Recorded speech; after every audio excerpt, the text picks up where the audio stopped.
నమస్కారం. ప్రస్తుతం మనతో పాటు శ్రీరూప్ నుంచి senior surgeon and cosmetologist doctor Rajasekhar గారు ఉన్నారు. వారితో మాట్లాడదాం. డాక్టర్ గారు నమస్తే అండి. నమస్తే. Long time. చాలా రోజులైంది. బట్ శ్రీరూప్ మాత్రం ఎక్కడైనా వినపడుతూనే ఉంది. అండ్ మీరు మరీ ముఖ్యంగా చాలా మంది డౌట్స్ అడుగుతూనే ఉన్నారు. పర్టికులర్ గా పిగ్మెంటేషన్ గురించి ఈ మధ్య నేను గమనించిన దాంట్లో లాట్స్ ఆఫ్ క్వశ్చన్స్ అని చెప్పుకోవచ్చు.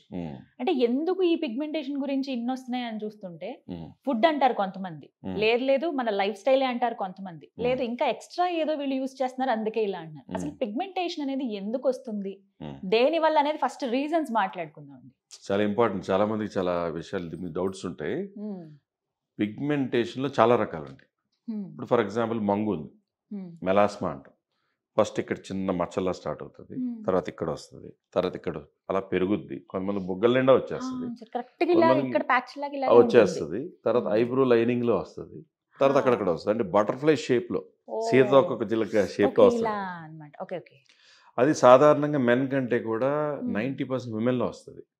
హార్మోన్ ఇంబ్యాలెన్స్ అప్పుడు కానీ, కొంతమంది ప్రెగ్నెన్సీలో వచ్చి తగ్గిపోద్ది, కొంతమందికి మిస్క్యారేజ్ అయిన తర్వాత వస్తుంటుంది, కొంతమందికి యూట్రైన్ ప్రాబ్లమ్స్, గర్భసంచి ఇష్యూస్ వచ్చినప్పుడు వస్తుంటుంది, కొంతమందికి మెనోపాజ్ దగ్గర వస్తుంది అన్నప్పుడు స్టార్ట్ అవుతుంది.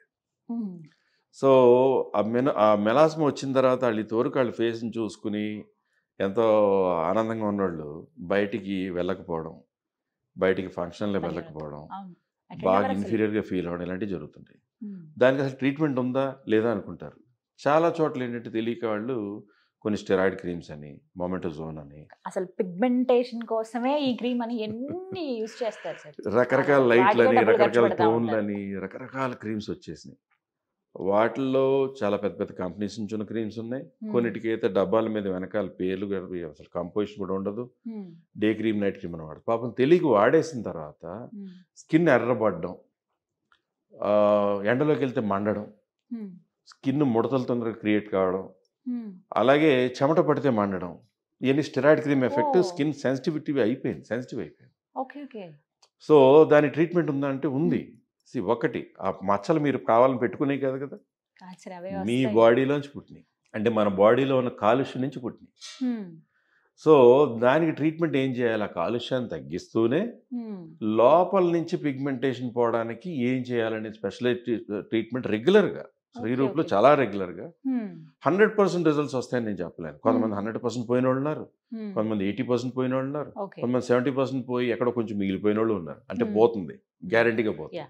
రిజల్ట్ అయితే ఉంది, రిజల్ట్ ఉంది, 100% ఉంది. అయితే అసలు ఈ పిగ్మెంటేషన్ లో ఎన్ని రకాలు ఉంటాయని తెలుసుకోవాలి.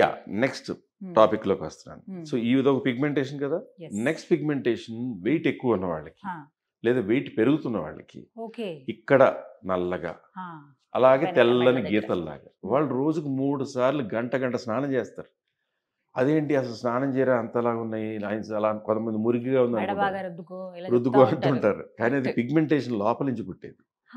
ఆడపిల్లలకు సాధారణంగా పీసీఓడి, పాలిసిస్టిక్ ఓవరియన్ డిసీజ్ అని చెప్పి, మెన్స్ట్రువల్ సైకిల్ సరిగ్గా రాక, అన్వాంటెడ్ హెయిర్ పెరగడం, అన్వాంటెడ్గా మగవాళ్ళ బాల్డింగ్ రావడం, బాడీ అంతా హెయిర్ పెరగడం, ఇలాంటివి జరుగుతుంటాయి. వాళ్ళకి వచ్చే పిగ్మెంటేషన్ కూడా పీసీఓడి వల్ల కూడా ఇది వస్తుంది.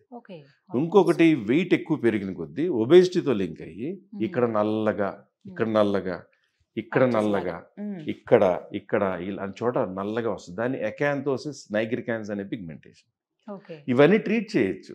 కానీ వెయిట్ గెయిన్ వల్ల వచ్చింది అనుకోండి, వాళ్ళు మంచి ఎక్సర్సైజ్ చేసి, అంటే డైటింగ్ చేయాలని అవసరం లేదు, న్యూట్రిషన్ బాగా తీసుకుంటూ ఆరోగ్యంగా ఉంటేనే మంచి ఎక్సర్సైజ్ చేసి ఎక్సెస్ ఫ్యాట్ని బర్న్ చేసేయాలి. సో అది తగ్గుతున్నప్పుడు ఆ పిగ్మెంటేషన్ తగ్గిపోద్ది. వెయిట్ తో పాటు వస్తే కనుక తగ్గిపోద్ది. అసలు డాక్టర్ దగ్గరికి వెళ్ళకల్లా ఫాస్ట్ గా పోవాలంటేనే ట్రీట్మెంట్ చేయించుకోవాలి. నెంబర్ 2. నెంబర్ 3 ఇంకోటి ఏంటంటే, షుగర్ రాకముందు ఇన్సులిన్ రెసిస్టెన్స్ అనే ఒక వార్నింగ్ కి కొంచెం ఇక్కడ నలుపు, ఇక్కడ నలుపు వస్తుంది. That's an indication. అంటే వీళ్ళు డయాబెటిక్ అవ్వచ్చు, లేదా ఆల్రెడీ డయాబెటిక్. సో మనకి ఇన్ని రకాల పిగ్మెంటేషన్స్. అలా కాకుండా వైట్నింగ్ క్రీమ్స్ అని తెలియక ఏ మెడికల్ షాప్కి వెళ్ళి ఒక వైట్నింగ్ క్రీమ్ ఇవ్వంటే 300 కదా 400 కదా ఒక క్రీమ్ కొనేసి అది వాడిన తర్వాత ఫస్ట్ వారం 10 రోజులు అబ్బా ఏం క్రీమ్ దొరికిందిరా, భలే అద్భుతమైన క్రీమ్ దొరికింది, వాళ్ళ ఫ్రెండ్స్కి ఫ్యామిలీకి మొత్తం అందరికి షేర్ చేస్తారు, లేదా సీక్రెట్గా దాచిపెట్టి చెప్పరు. సో ఆ క్రీమ్ వాడిన ఒక 2 వీక్స్కో 3 వీక్స్కో ఎండకు వెళ్ళారనుకోండి బాగా మంటగా అనిపించి ఎర్రగా అవుతుంది. అంటే ఓన్ గా చేసుకున్నది కాదు కదా సార్, ఇప్పుడు మెడికల్ షాప్ లోనే కదా దొరుకుతుంది, కానీ దాని నుంచి ఎందుకు నెగటివ్ రిజల్ట్స్ వస్తున్నాయి? If there is a problem treat చేయడానికి అది ఎలా వాడాలి, ఎన్ని రోజులు వాడకి మానేయాలి, అది వాడుతున్నప్పుడు ఏ జాగ్రత్త పడాలి. చాలా మందికి తెలియక పాపం క్రీమ్ తీసుకుంటారు. ఎండకు వెళ్తే సన్ స్క్రీన్ వాడాలి, అది ఎక్కువ రోజులు వాడకూడదు. అంటే microns of layers of skin ప్రతిరోజు తెలియకుండా పీల్ అయిపోవడం వలన షైనింగ్, వాళ్ళు చూస్తే ఇక్కడి నుంచి ఇదంతా ఒక రంగు ఉంటారు, ఆ క్రీమ్ వాడిన ఏరియా మాత్రం ఒకలా తెల్లగా అయినట్టు. సో అలా కొన్ని వెరీ పవర్ఫుల్ పీల్స్ ఉంటాయి. నేను పేర్లు చెప్పదలుచుకోలేదు, కానీ ఇంపోర్టెడ్ పీల్స్, చాలా పెద్ద పెద్ద పీల్స్, ఒక్కో పీల్కి 40,000 50,000 ఛార్జ్ చేస్తుంటారు. వాళ్ళ దగ్గర అయిపోయిన తర్వాత నాకు పంపించి ఇలా ఎందుకు అయిందంటారు, నన్ను అడుగుతుంటారు. సో అలాంటి పీల్స్ లాగా ఈ క్రీమ్స్లో కూడా అంత పవర్ఫుల్ ఇంగ్రీడియంట్స్.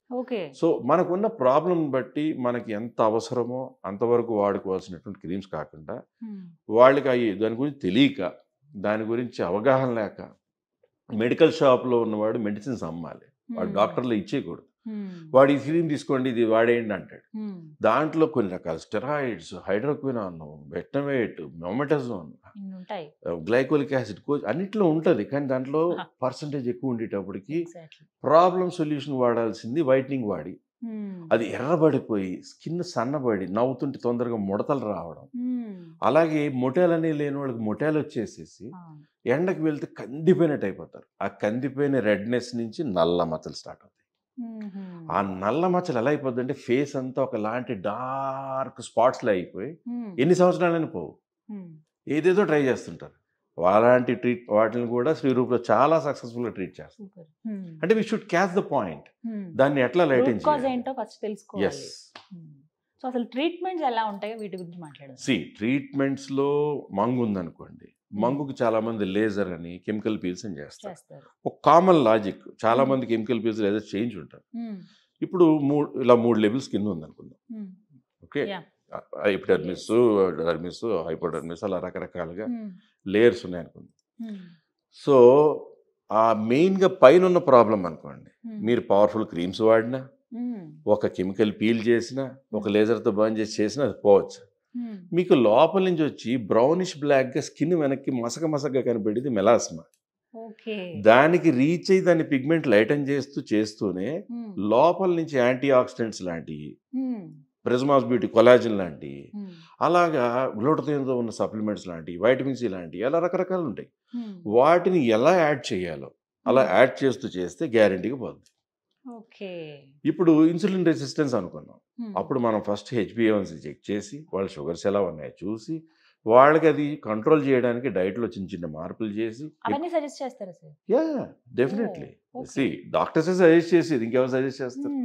సో ఇందులో డైట్లో న్యూట్రిషియస్ డైట్ తీసుకుంటూనే వాళ్ళకి ఇన్సులిన్ రెసిస్టెన్స్ వల్ల వచ్చేటువంటి డ్యామేజ్ని ఎలా మనం కంట్రోల్ చేయాలి, ఎక్సర్సైజ్ ఎలా చేయాలి, దాంతోపాటు ఏ యాంటీ ఆక్సిడెంట్స్ తీసుకోవాలి, ఏ ట్రీట్మెంట్స్ సింపుల్గా ఇప్పుడు మెలాస్మాకు మంగుకు చేసిన, లేదంటే ఈ స్టెరాయిడ్ ఇండ్యూస్ పిగ్మెంటేషన్ చేసిన దేనికైనా శ్రీరూప్లో పీల్ చేయడం కానీ, నెక్స్ట్ డే పాడవడం కానీ, నెక్స్ట్ అవర్ పాడవడం కూడా జరగకుండా ఆ ట్రీట్మెంట్ చేశాక డైరెక్ట్ ఎండకు కాకుండా కార్లో తిరగండి, ఫ్లైట్లో తిరగండి, బస్సులో తిరగండి, ఆటోలో తిరగండి, డైరెక్ట్ ఎండకు తిరగద్దని చెప్తాం. అంతే, చిన్న జాగ్రత్తలు. అంటే కొన్ని రోజుల వరకు, అంటే కొన్ని రోజులే ట్రీట్మెంట్ చేసాం. ట్రీట్మెంట్ చేసిన 5-6 days.